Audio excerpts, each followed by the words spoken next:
patuloy nating kinikilala at nakikipagkwentuhan ang inyong bantay OCW sa ating mga kababayan, sea-based or land-based OFW man. Ito ang inyong bantay OCW. Ako po si Susan K.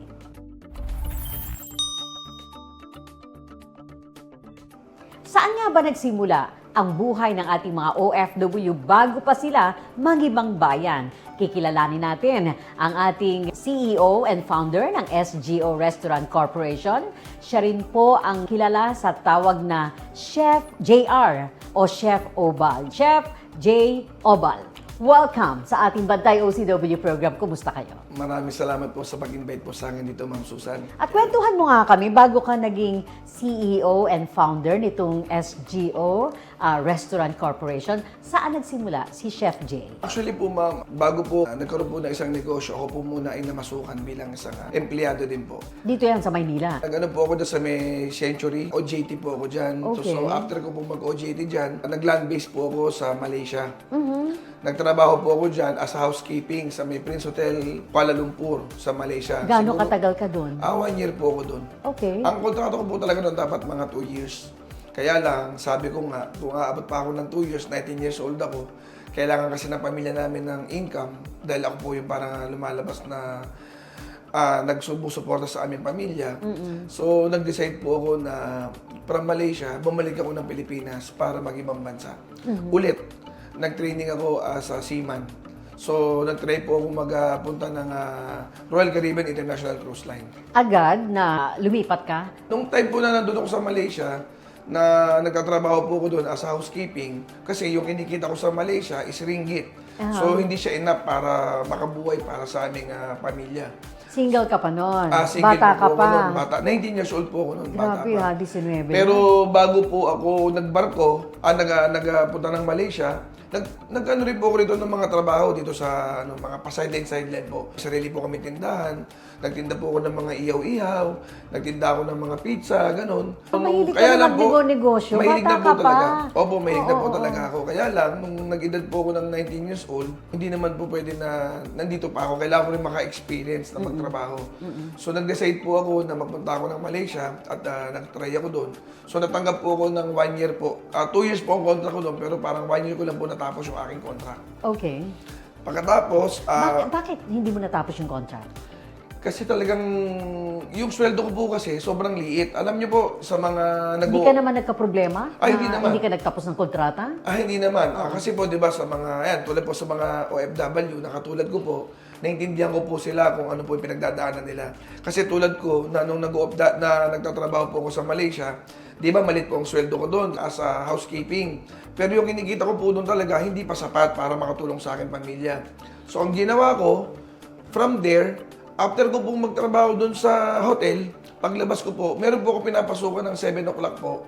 Pumapasok naman po ako ng waiter at saka dishwasher po sa isang Chinese restaurant. Napakasipag mo Which naman. is, bawal din po kasi yun. Oo. Kasi nakakontrata po kami sa company. O buti hindi ka nahuli. Opo, nagtatago po talaga ako. Alam niyo ba, may mga time na yung mga boss po namin, minsan biglang kakain sa mga resort o yung mga empleyado po ng restaurant, talagang nagtatago po ako.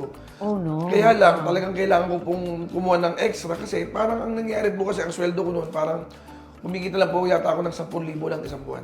Ganun kaliit. Ganun kaliit. Kasi nga po, gawa lang yung ticket namin, binawas sa sweldo namin, yung aming upa sa condo na tinitira namin, binabawas sa sweldo namin.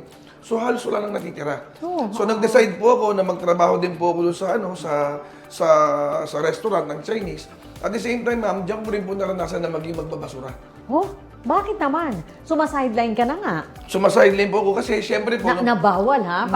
Para sa mga OFW natin, huwag po kayong sa sideline kapag kayo po ay may kontrata. Hindi po pwede yan. Kaya naiintindihan ko po talaga na yung mga nasa ibang bansa kung paano po sila magtrabaho. Talagang dinanas ko din naman po yun. Kasi kaya lang po, dumating talaga yung pagkakataon na kailangan ko po talaga sumuporta sa aking kapatid na nag-aaral. Tapos mayroon po akong mga pamangkin na sinusuportahan. At may kapatid din po akong may sakit. So talagang kailangan ko po talagang i-push yung sarili ko kung paano po kikita. Dumating po yung isang pagkakataon na kailangan ko magpadala at hindi pa ako sumusweldo. So nakaisip ako ng paraan na magbasura. So naranasan ko po rin magbasura. Grabe. Alam niyo po, nakatira po kami sa isang condominium doon, sa isang building na marami po kami Pilipino. So, ang ginawa ko, nagpinto-pinto po ako, kumakatok ako, tapos may dala akong plastic bag, kinokolekta ko yung mga basura ng bawat kondo, tapos humihingi po ako ng 2 ringgit, 3 ringgit, 4 ringgit, binibigay po sa akin. Iipunin ko po yun para may padala ko po sa amin.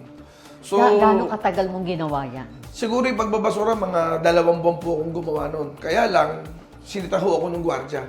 Oh. Kasi bawal talaga yung Oo, ginawa so ko. pinagbawalan ka na. Pinagbawalan ako. So ngayon, nung nagtatrabaho na ako doon, umabot na ako ng kulang-kulang 1 taon. So nag-decide po ako na sabi ko, parang kahit tumagal pa ako rito ng mga 3 taon pa o 4 na taon, hindi talaga makakasurvive ang aming pamilya. So nag-decide po ako na, yun nga, umuwi ng Pilipinas. Nagpaalam po ako, nag-emergency ako na umuwi ako ng Pilipinas. So alam niyo po, katulad po natin mga OFW, lagi naman ang puhunan namin dyan, ilakas lang din naman ng loob. Walang imposible sa pangarap. Basta alam mo sa puso mo kung ano yung gusto mong gawin at saan mo gagamitin, walang imposible. 19 years old ako napunta ng Malaysia, so 1 year po doon, 20 years old, umuwi po ako. Hindi naman po agad-agad ako nakasampa ng barko. So nagkaroon po ako ng mga training, nagkaroon po ako ng mga seminars, umatin po ako, nag-apply po muna ako ng matinding apply. Hanggang sa yung kinita ko po sa Malaysia na naubos, pero kailangan ko mag-apply. Gaano katagal yung proseso ng application na ito para maging seafarer ka? Mabait ang Diyos kasi inabot lang po ako ng mga 3 buwan. Oh. So alam niyo po, So kahit paano may pera ka pang nagamit.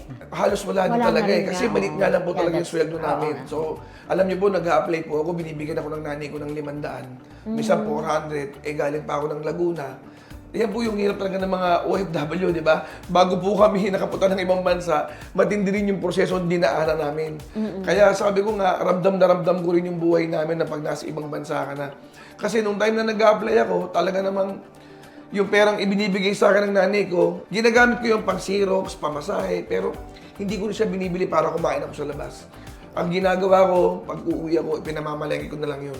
So anong in-applyan mo? Talagang in-applyan ko talaga, nung una is housekeeping. Kasi gawa nga ng housekeeping ang Yung naging trabaho ko experience sa mo. Malaysia. Nandun pa lang ako sa may gate, hindi na ako pinapasok ng guard. Sabi ng guard, sir, hindi ka uubra. Kasi kung ang pa-applyan mo housekeeping, ang height mo ay hindi ugma doon sa ina-apply. May requirement sa height So, yun? opo. So, doon pa lang, medyo na-discourage ako. Sabi ko, ganun ba? Paano yun? Gusto ko makarating ng ibang bansa. Gusto ko magbarko. Gusto ko talaga makarating ng ibang bansa. Pangarap ko talaga makarating ng Amerika. Sabi niya, dito kasi, ang walang height requirements is yung kusinero. Kapag ikaw ay cook, walang height requirements. Okay. So, ang ginawa ko, nag-isip ako ng paraan. Basa ako, nag-try akong mag-aral. Tapos, nag-try ako na mag-apply sa PTC. So ngayon, nung inag-apply As ako, cook. as As cook. kitchen helper, ang in-apply Okay, ko, kitchen okay. helper. Ngayon, nung nag-apply So ako doon, nag-iba ka na ng agency? nag-iba ako ng agency. Kasi from Magsaysay, nagpunta ako ng PTC. Yung Kaya PTC, lang, naku, partner yan ang Bantay OCW. Philippine Transmarine Carriers. yes po, Oo. opo. Maraming salamat sa PTC na yan ang nagbukas ng pintuan sa akin. Okay. So hindi ko talaga malilimutan yan kasi pangalawang trabaho ko yan sa tanan ng buhay ko. Ilang taon ka nun? 21. 21 years 21 old. years old. Sasampa ka na ng barko. Sasampa First ko. time. Ano yung unang-una mong pakiramdam nung nakita mo na yung barko mo? Kaya nung nakita ko na yung barko, nagdadasal na ako sa Panginoon. Sabi ko, Lord, hindi ko alam kung ano yung pinasok ko. Pero alam mo naman po ang desire ng puso ko. So sana, Lord, nawa, tulungan mo ko na magawa ko yung obligasyon ko. Ano ba ang dahilan kung bakit ako naririto? Okay. So yun. So pagpasok ko ng barko, actually hindi talaga ako chef. Hindi po talaga. Doon na lang po talaga ako natuto dahil ako po ang in-apply ko po talaga is kitchen helper. Nakipag-cooperate din naman yung mga kasamahan mo doon. Alam nila na kitchen helper ka. Alam po nila, pero kasi kahit po kitchen helper ka, dapat kahit paano talagang magaling kang magluto at may natututunan ka. Okay. So actually, meron pang nangyayari sa akin na di pagsampa ko po ng barko. Sabi niya, are you the chef? Sabi niya gano'n sa akin. Siyempre ako, medyo parang naninibago pa ako. Sabi ko, opo, chef po ako dito, ganyan. So binigyan nila kami ng uniform. So morning kami nag-join sa ship. Pero kailangan mga 4 o'clock to 5 o'clock, babalik ka na para duty. Yun Pero, yung first. Yun yung unang duty mo. yun yung unang-unang duty ko. So ngayon, pagpasok ko doon, binila ko sa isang kitchen na kung saan ang assign namin doon yung mga salad. Dinala ko sa cold. So yun yung first na trabaho na binigay sa akin. Sabi ko, coleslaw. Nag-isip ako. So nakakita ako ng kutsilyo na ganyang kahaba. So kinuha ko yung kutsilyo, kinuha ko yung chopping board. Tapos kumuha ko ng apple, ng coleslaw, ng cabbage, pinagsama-sama ko. hinawakan ko yung kutsilyo, pag ganun ko, unang ganun ko, gumulong yung, parang dumulas yung ano, yung apple na hinahawakan ko, tinamaan agad yung kamay ko. Nasugat ka agad. So first day ko, Okay. ang daming dugo. So ang ginawa ng chef namin, pinag-break muna niya ako. Pumunta ako ng clinic, so siguro mga 5 days akong hindi pumasok. Ha? From that day, 5 days? 5 days. Okay. So ngayon, after 5 days, kailangan ko ng dumuti, kinausap ako ng chef. Niligay niya ako sa paglilinis. Madami akong naging trabaho sa Ano barko. mga sideline mo? Hindi ko naman agad nagawa yun, pero ano kasi ako, nagkakabina kami. Sa barko kasi uso talaga yung pagkakabina. Aha. Yung nagiginis ka ng mga kabina, Okay. nagtatapon ka ng mga basura.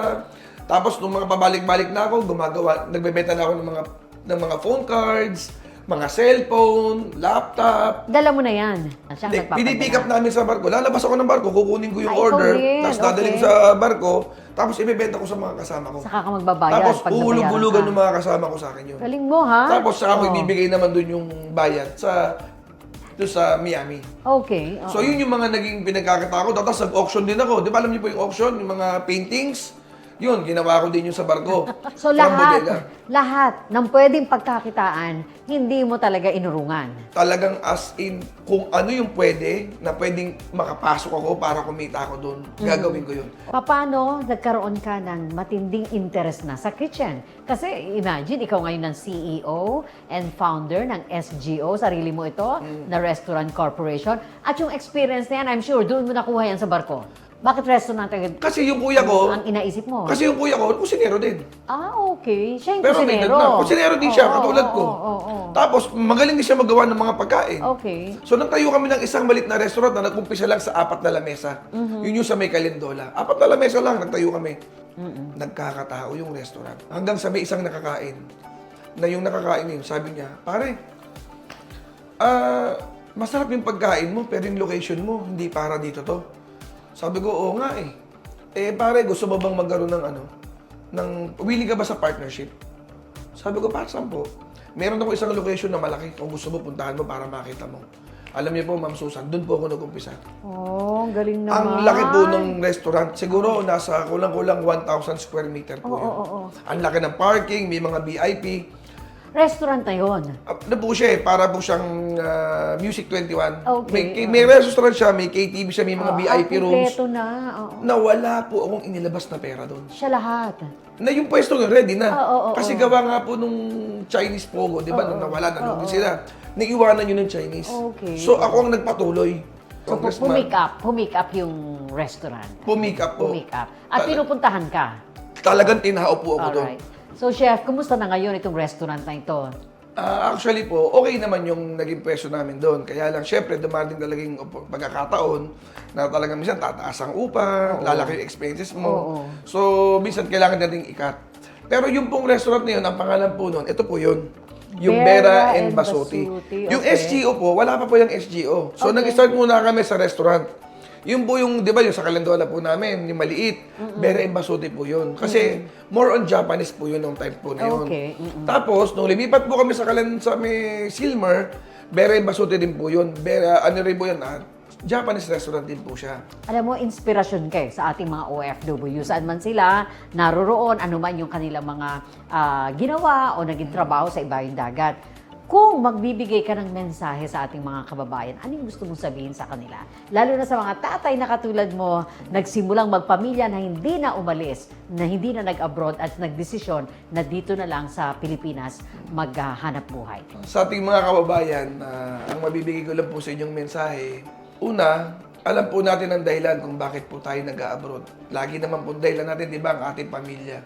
Alam naman po ng Panginoon kung anong desire ng ating mga puso, kundi para sa ating pamilya. Pero gusto ko lang pong sabihin sa inyo na lagi po tayo may exit plan. Hindi po pwedeng umabot po tayo ng mahabang panahon sa tayo po'y nag-abroad.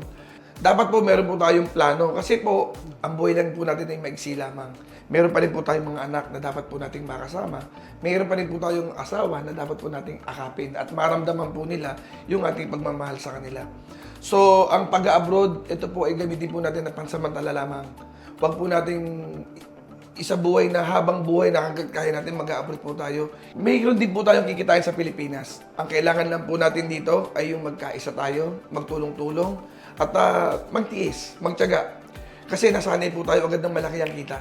Pero aanin po natin yung sobrang laki ng kita kung hindi po natin kasama ang ating pamilya. Pero unti-unti po, pag tayo po yung nagtyaga, katulad ko po, hindi ko po pinagmamalaki sa inyo, pero at least kahit papano, sa ilang taong ko po na ginugol, eto po, meron na po tayong maliit na hanap buhay na pwede na pong makasurvive sa amin, sa ating pamilya. Naku, talaga nga naman po, napakagandang kwento ating natunghayan sa pamamagitan ng ating seafarer at yung kanyang karanasan doon at ang pagharap sa mga hamon ng buhay dito sa bansa. Si Chef J.R. Obal ng SGO Food Corporation at syempre pa ang kanyang mga paalala at paanyaya sa ating mga kababayan hinggil po sa pagtatagumpay sa larangan ng paghahanap buhay. Hindi nangangahulugang nag-OFW, pero pwedeng-pwede sa inyong pagbabalik dito sa Pilipinas, may kabuhayan po kayo.